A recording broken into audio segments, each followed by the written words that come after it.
Congressman Tim Burchett is joining us. Congressman, good to have you this afternoon.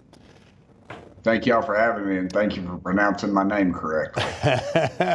It is good to have you on, sir. And let me start with something that you were working on just the last few days. People talk about the weaponization of government. They talk about the deep state, the administrative state. You have sent a letter regarding James O'Keefe's most recent Sting video where you see a CIA operative, well, talking very honestly about why they were out to get Trump. Tell us why your letter's so important. I think it just exposes what's going on with the deep state. I wrote a letter to Jim Jordan and James Comer. Comer's my chairman. Jim Jordan's my friend. But I think it's important that America knows what's going on. I don't know what we'll get from the hearing other than just expose what you all call the deep state or the uniparty or whatever you want to call it. But to me, it sends a very chilling message that when one of our agencies can withhold anything from the President of the United States, you wonder why you elect what an elected official is. If the CIA, an appointed person, some bureaucrat that drives a four-legged mahogany, which is a desk, and they can just spout off this stuff to somebody, and I think we need to get to the bottom of it. It's to me, it's repulsive. It really is, and it just shows what we've said all along. And it makes me happy that I did not vote for the FISA bill because the Fourth Amendment was clearly being violated, and this guy clearly states that they're still doing it. They're still spying on the former President Trump and his family, and to me, that's disgusting. Amazing. Yes, sir. I think a lot of Americans agree that if FISA was going to be reformed, then that bill needed to go a lot further. And speaking of that, I wanted to ask you about some of what was revealed in this video. Not only that Donald Trump's ex-wife is still being surveilled or was surveilled at the time, that Donald Trump possibly is still being surveilled along with other members of his family, but that national security information was withheld from them. They said that they would give an overview, but never any details. I would have to imagine that would make him a less effective president, at least on the foreign policy front. I would agree, and I would also say that it's a national security risk of the highest.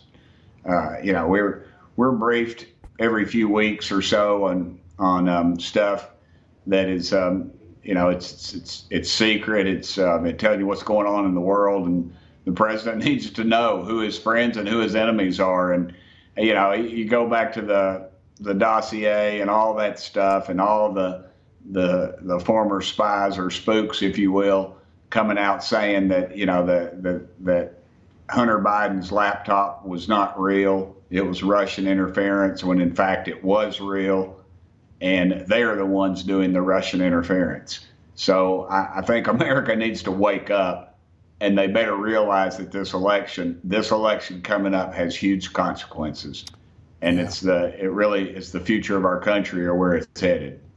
Yeah, so important. Sir, earlier today, I had a podcast interview with J. Michael Waller, former CIA analyst. He's written a big book, an important book called Big Intel. And he says part of the reason that the CIA and the FBI feel so emboldened on stepping on people is that there simply hasn't been a consequence for all the bad behavior of the last 8 or 9 years. What do you think about that? And is there anything Congress can do to start to create consequences? 8 or 9 years, I'd say like 40 or so plus years. Yeah, you're right.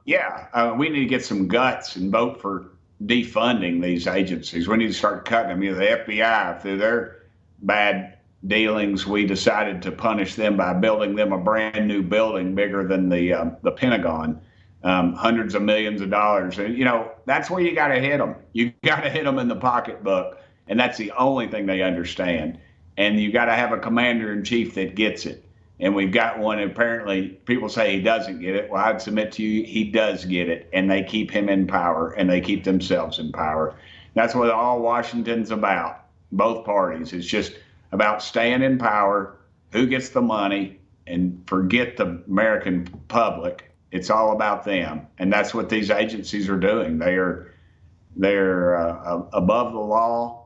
And no one will call them to, and the real reason is we've got so many, I feel like, lawmakers that are compromised through either the honeypots or jobs or contracts or something else.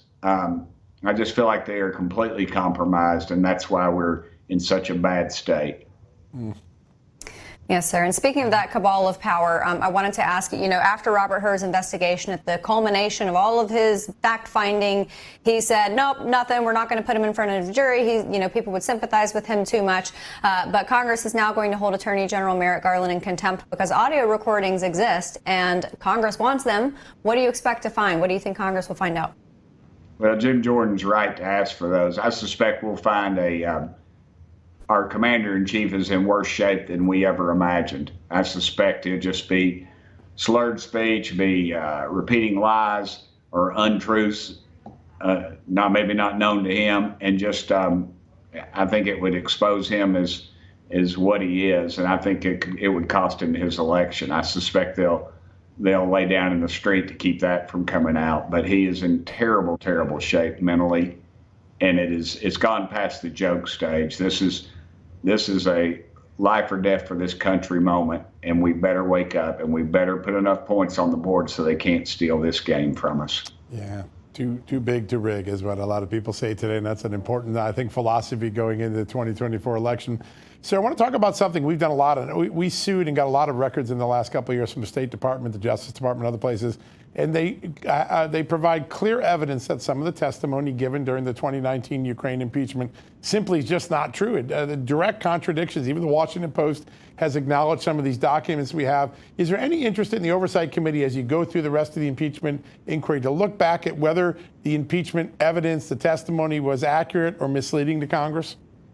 Yes, sir, there is, but I just tell you, it's just Congress moves like a bunch of glaciers out here. It's kind of ridiculous. It's very frustrating, and there's only a couple of committees that actually do this type of work. One being Oversight, and the other being Judiciary. Right. And it's just hard to get. And I tell you that everybody calls it a swamp. This place is a sewer. You got staff members in here that purposefully slow things down.